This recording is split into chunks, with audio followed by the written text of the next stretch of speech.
I found my daughter sitting on a bench outside Oakwood Community Center with her 2 boys and 3 suitcases beside her. It was a Tuesday afternoon in late October, and the maple leaves were falling around them like pieces of a life coming apart. The boys, 8-year-old twins named Liam and Noah, were playing a quiet game with some pebbles they'd found. My daughter Rachel wasn't crying. That's what worried me most. I'd stopped by the community center after my shift at Henderson Manufacturing, where I'd worked for 37 years. I usually walked home through the park, but something made me take the car that day. Maybe it was the gray sky promising rain, or maybe it was something else. I believe we sometimes know things before we know them. "Rachel," I said, approaching slowly. "What's happening? Why aren't you at home?" She looked up at me, and I saw something break in her face that had been holding together by pure will. "Dad," she said, her voice cracking. "David filed for divorce. His mother convinced him I was. She said I was dragging him down, that marrying a factory worker's daughter was beneath him, that the boys would grow up with no prospects because of where I came from." I sat down beside her. The bench was cold through my work jacket. "Tell me everything." The story came out in pieces. David's mother, Margaret Chen, had never approved of the marriage. For 8 years, she'd made small comments, little cuts. Rachel's clothes weren't right. Her education from community college wasn't impressive enough. The modest bungalow they'd bought in Scarborough was in the wrong neighborhood, but it had gotten worse in the past 6 months. David worked as a financial analyst at a downtown firm. Good job, decent money. But Margaret wanted more for her only son. She wanted him with someone from a better family, someone whose father wasn't a machinist, someone who could help David climb higher, faster. 3 days ago, David came home and said they needed to talk. Margaret had been in his ear, Rachel explained. She'd found him a position at a better firm, but the partners there were a certain type of people. They valued family background. David needed to present better. The implication was clear. "He said he still loved me," Rachel whispered, watching the boys. "But his mother said we should separate for a while, that I should take the boys and stay somewhere else while he figured things out.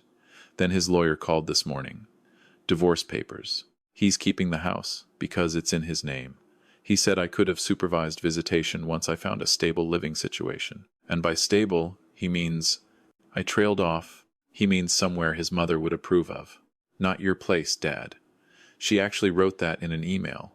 Not suitable for children to live in a home owned by someone of his limited means. I looked at my grandsons. They were good boys, smart, kind.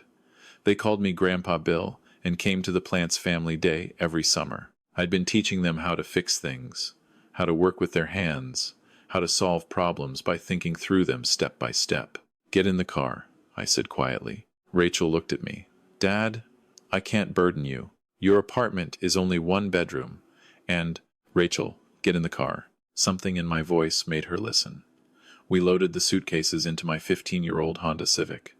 The boys climbed in the back, still quiet. They knew something was wrong but didn't understand what. I'd make sure they were okay. That was my only thought as I drove.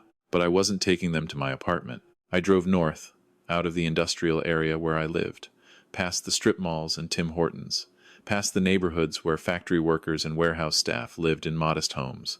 I drove to Forest Hill, one of Toronto's wealthiest neighborhoods, where the houses sat behind stone walls and autumn gardens. "Dad, where are we going?" Rachel asked. "Home," I said. I pulled into the driveway of a large Georgian-style house, brick and limestone, with leaded glass windows and a garden that was professionally maintained. Rachel stared. "Dad, what are you doing? You can't just..." I used my key to open the front door. "William?" A woman's voice called from inside. "Is that you?" My housekeeper, Mrs. Patricia Kowalski, appeared in the hallway. She'd worked for me for 12 years. "Oh, you've brought them. Finally. I've had the guest rooms ready for weeks, just in case." Rachel stood in the foyer, her mouth open. The boys pressed against her legs, their eyes wide at the chandelier, the curved staircase, the original artwork on the walls. "Dad," Rachel said slowly, "what is this place?" "This is where I live," I said. "Have for 23 years, since your mother passed away." "But you always said you lived in that apartment by the plant." "I do keep an apartment there," I said, "for nights when I work late or when I'm too tired to drive home. But Rachel, I need to tell you some things." We sat in the living room while Mrs. Kowalski made tea and brought out cookies for the boys. They were already exploring the house, their earlier silence transforming into excited whispers about the size of everything. "After your mother died when you were 16, I made some decisions," I began. "You remember that time as grief, and me working a lot of overtime. But the truth was more complicated. Your mother and I had been careful with money. We'd invested well. When she got sick, I had to focus on her care, and I brought in someone to manage our portfolio. By the time she passed, we'd done very well." "Very well." Rachel was shaking her head. "You're saying you're, what, rich?" "Comfortable," I said. "More than comfortable. The apartment, the old car, the simple life. Those were choices. After your mom died, I didn't want things to change for you more than they already had. You were in high school, you had friends, a normal life. I didn't want you growing up different, treated different. I wanted you to know how to work, how to appreciate things, how to judge people by who they are, not what they have." "So you pretended to be poor?" "I didn't pretend anything.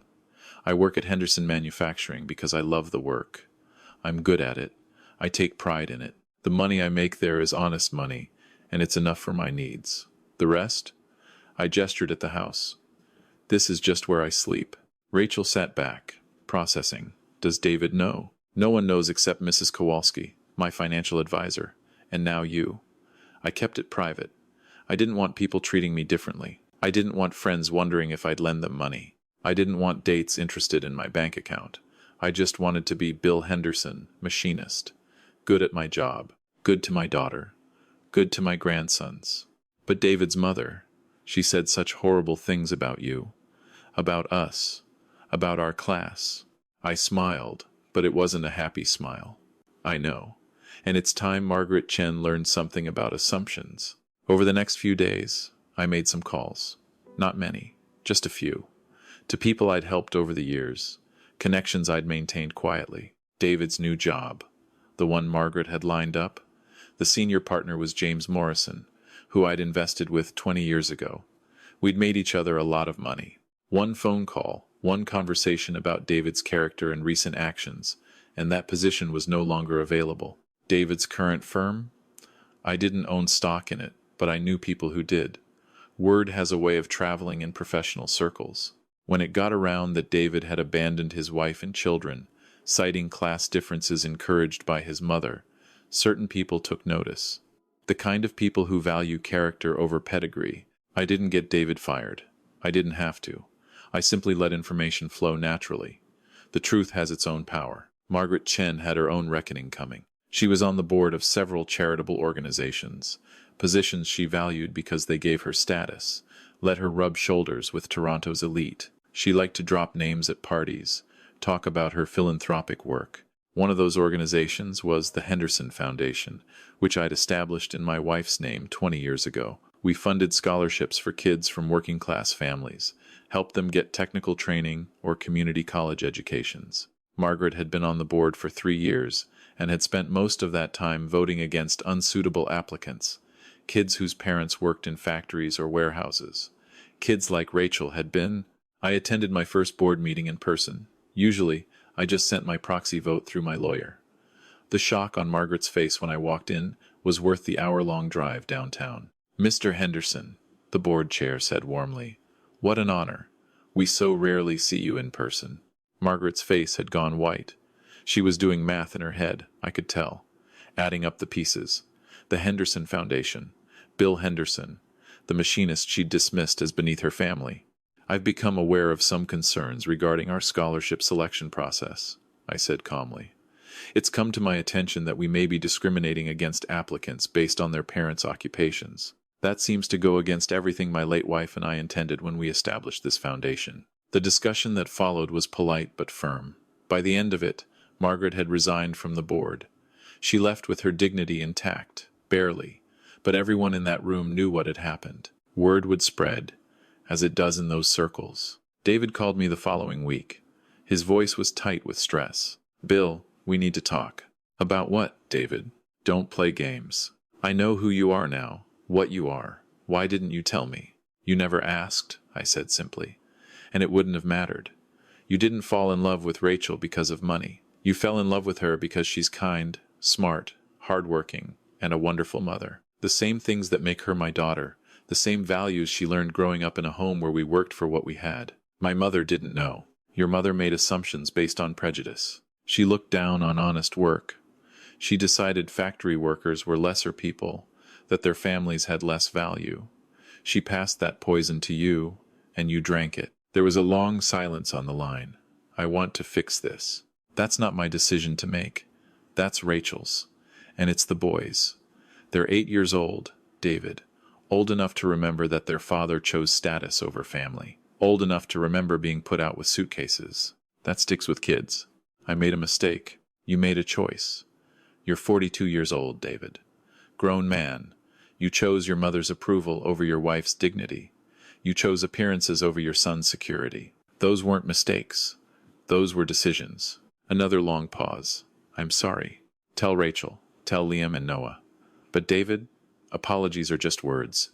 You'll need to do more than that. He did try. I'll give him that.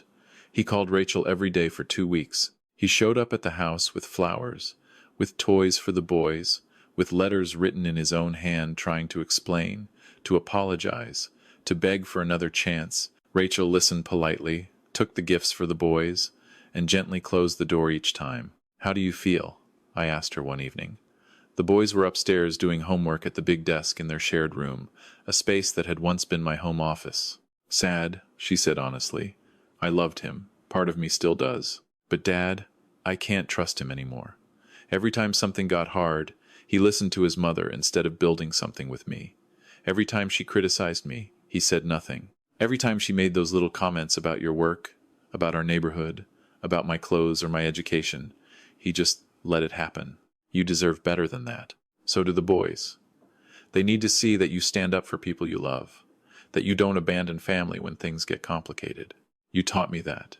You showed me that by how you kept working, kept being present, kept loving me, even when Mom was gone and everything was hard. I reached over and squeezed her hand. Your mother would be so proud of who you've become. 3 months passed.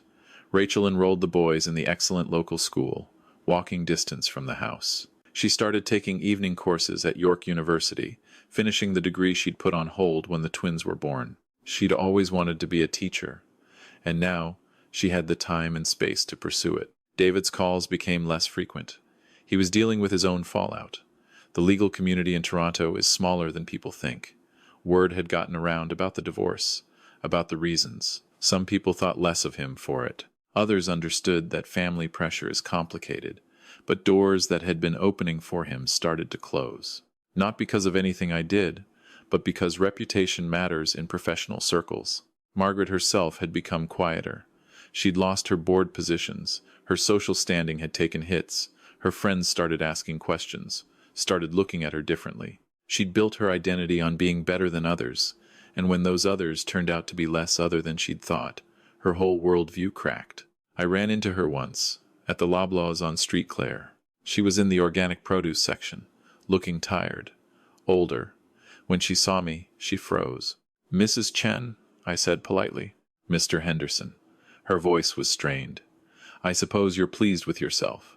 I'm pleased that my daughter and grandsons are safe and happy, if that's what you mean. You destroyed my son's career.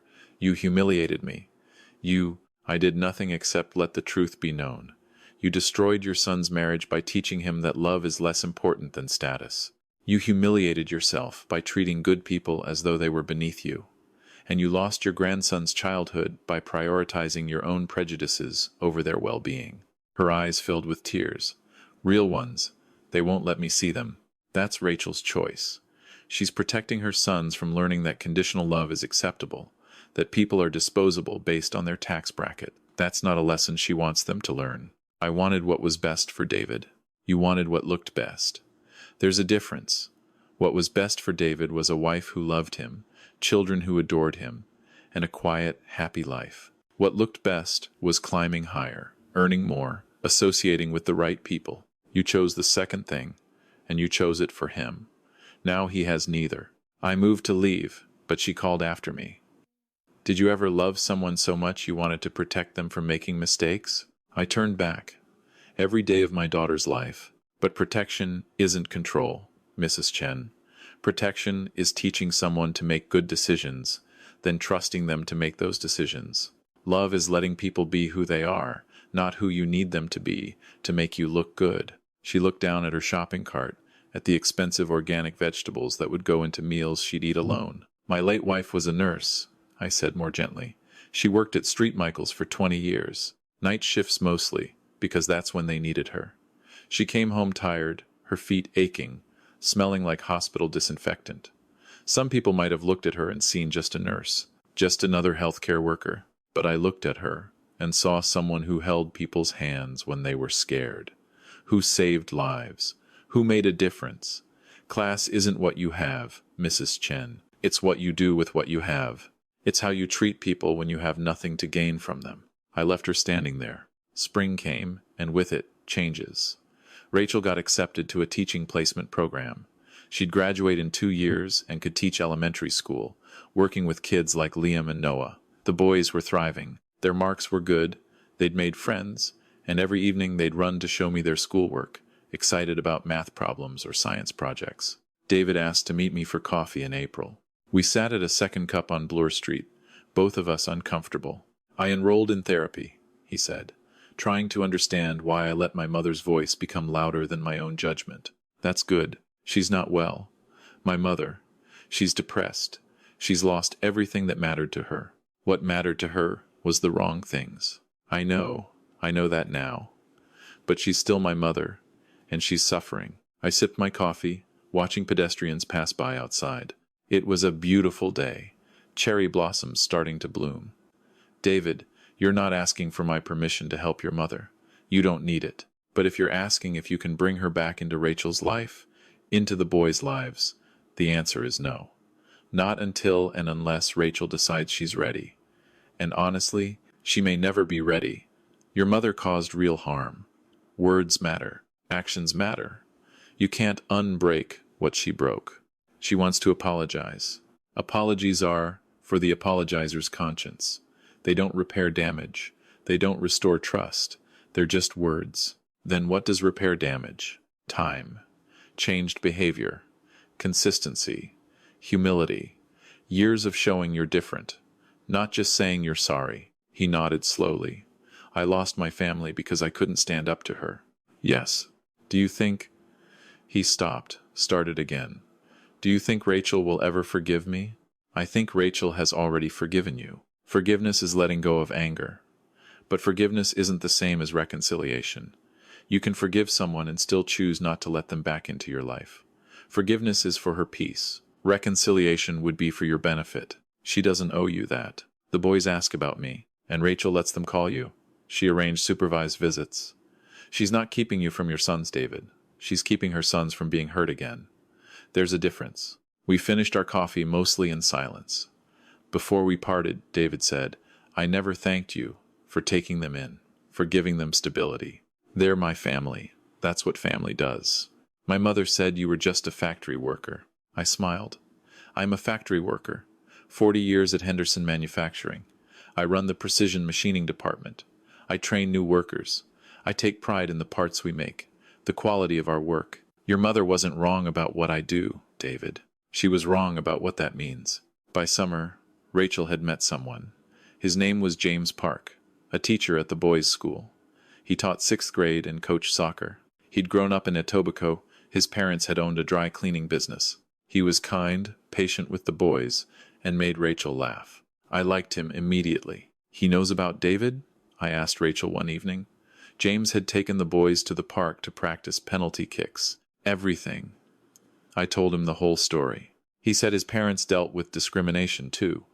People assuming they weren't smart because they worked with their hands. He gets it, and he's not intimidated by this? I gestured at the house. Rachel laughed. Dad, I told him you're a machinist who happens to have money. He said that's the best kind of person. Someone who stayed connected to real work. He's not interested in the house or the money. He's interested in me, in the boys. Then he's a smart man. The boys loved James. He taught them soccer, helped with homework, and treated them like they mattered. He never tried to replace David, never competed with those supervised visits. He was just present, steady, real. David noticed. I could hear it in his voice during our occasional phone calls. Rachel's seeing someone. Yes. The boys really like him. Yes. Do you think? He trailed off. Do I think what, David? Do you think I've lost them forever? I considered the question carefully. I think you'll always be their father. Biology doesn't change, but being a dad, that's about showing up, being present, making them feel secure. James is doing that now. You chose not to. You can still be in their lives, be at their soccer games, be there for birthdays.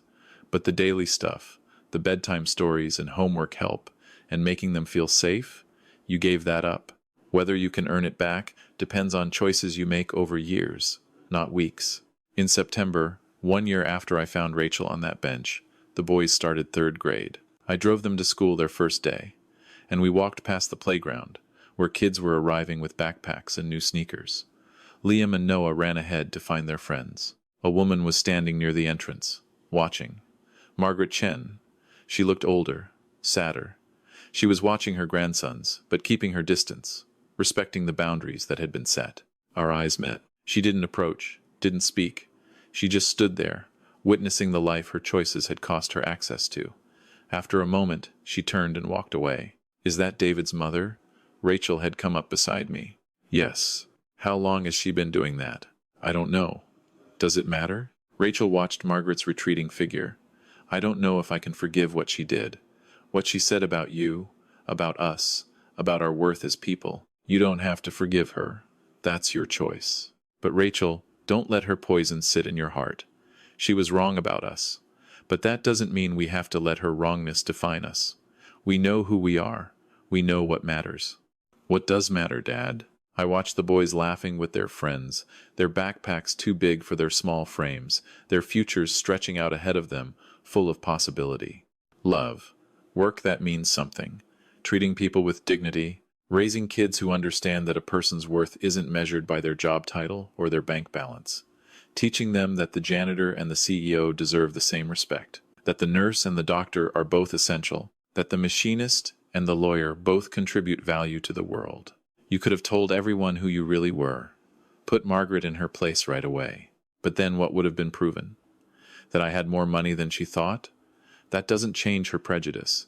It just makes her more careful about who she judges. Real change comes from understanding that the judgment itself was wrong. That all work has dignity. That human worth isn't transactional. Rachel linked her arm through mine. When did you get so wise? Your mother taught me. She used to say that people show you who they are by how they treat the waitress, the janitor, the person who can't do anything for them. She said that's where you see someone's real character. I miss her. Me too, every day. But I see her in you, in how you're raising the boys, in how you're teaching them kindness and resilience and self-respect. The bell rang, and we watched the boys disappear into the school. Rachel had to leave for her own classes at York. I had my shift at Henderson Manufacturing starting at noon. Dad, Rachel said before getting into her car. Thank you. For everything. For being who you are, not what Margaret Chen wanted you to be. I'm just a machinist, honey. That's all I've ever been. You're so much more than that. I watched her drive away, then got into my old Honda. It needed new brake pads, I'd noticed. I'd take care of that this weekend. Maybe teach the boys how to change them. Real skills, useful knowledge, the kind of thing that matters. At the plant, my crew was waiting. We had a big order to finish. Precision parts for medical equipment. Important work. Work that mattered. Work that would help people, save lives even, though the people using those machines would never know the names of the machinists who made the components. That was fine. I didn't need recognition. I had something better. I had my daughter standing on her own 2 feet, pursuing her dreams. I had my grandsons growing up knowing they were loved, knowing they mattered, knowing that their worth wasn't determined by their zip code or their father's salary. I had good work that I was proud of. I had a life built on substance, not appearance. David eventually remarried. A nice woman, a pediatric nurse he met at a hospital fundraiser. She was good with the boys during their visits. Margaret Chen moved to Vancouver to live with her sister, putting distance between herself and the wreckage of her Toronto life. I heard she volunteered at a food bank there. Maybe she was learning something, maybe not. That wasn't my concern. Rachel and James got engaged 2 years after they met. Simple proposal at the park where they'd first talked, the boys present, Liam and Noah, excited to be part of the moment. The wedding was small, family and close friends, held in our backyard under the maple trees. The night before the wedding, Rachel found me in my workshop in the basement. I was finishing a jewelry box I'd made for her, cherry wood with dovetail joints and a maple inlay. "You made this? Your mother used to keep her things in one I made her when we first got married. I thought you should have one too." Rachel ran her fingers over the smooth wood, the careful joints, the precision of the work.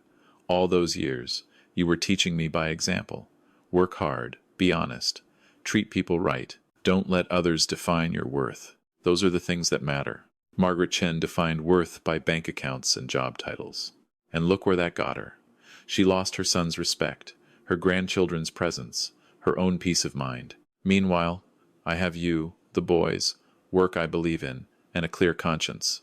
Who do you think is richer? She hugged me, and I held my daughter, breathing in the moment, grateful for the choices I'd made, the values I'd kept, the life I'd built. The next day, walking Rachel down the aisle in our garden, I thought about all the people who'd judged me over the years, the ones who'd seen the work clothes and the old car and made assumptions, the ones who'd dismissed me as just a factory worker, not realizing that those words, just a factory worker, revealed more about them than about me.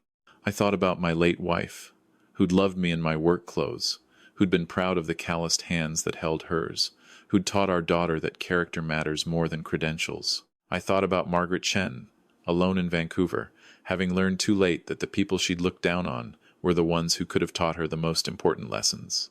And I thought about Liam and Noah, watching their mother get married, seeing love and commitment and family, learning without words that real wealth isn't what you have in the bank, but who stands beside you when life gets hard. The ceremony was beautiful, simple, real, like everything worth having. Afterward, at the reception, James's father, Mr. Park, came to sit beside me.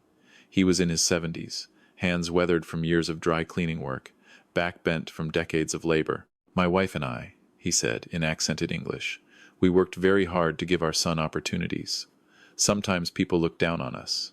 Immigrant business owners, service work. I understand.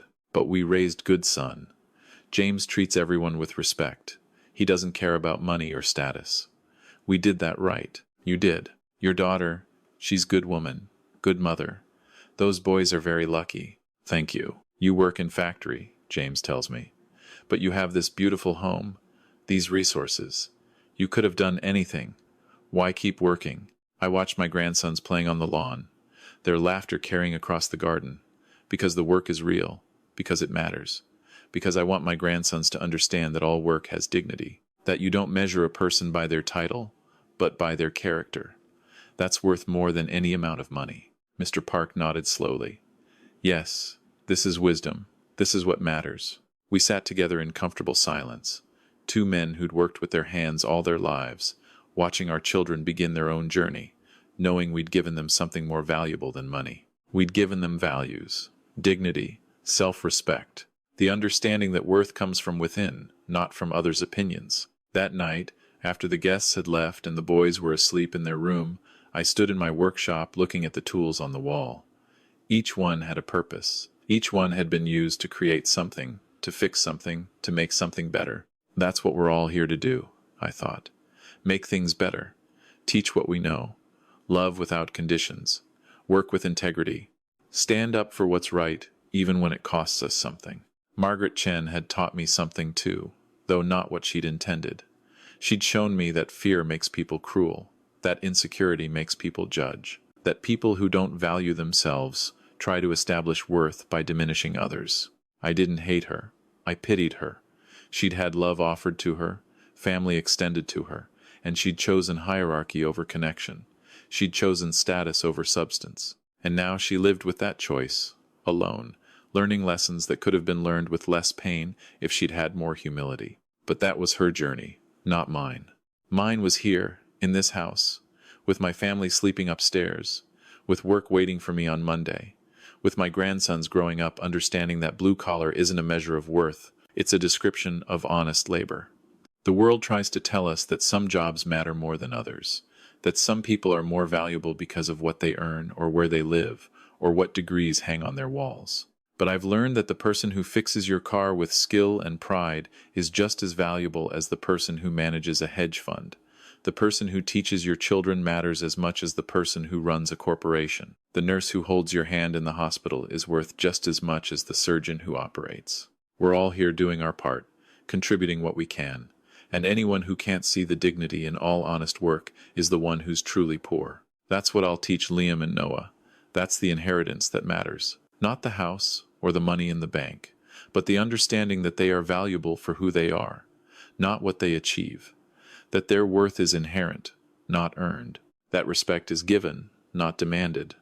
That kindness costs nothing and means everything. And someday, when they're older, they'll understand why their grandpa Bill kept working at that factory for 40 years. Why I drove the old car and wore the work clothes and never flashed the wealth that I had. It wasn't about hiding who I was. It was about showing them who they could be. People without pretense. People with integrity. People who measure worth by character, not credentials. That's the real legacy. That's what matters. And that's what no one can ever take away.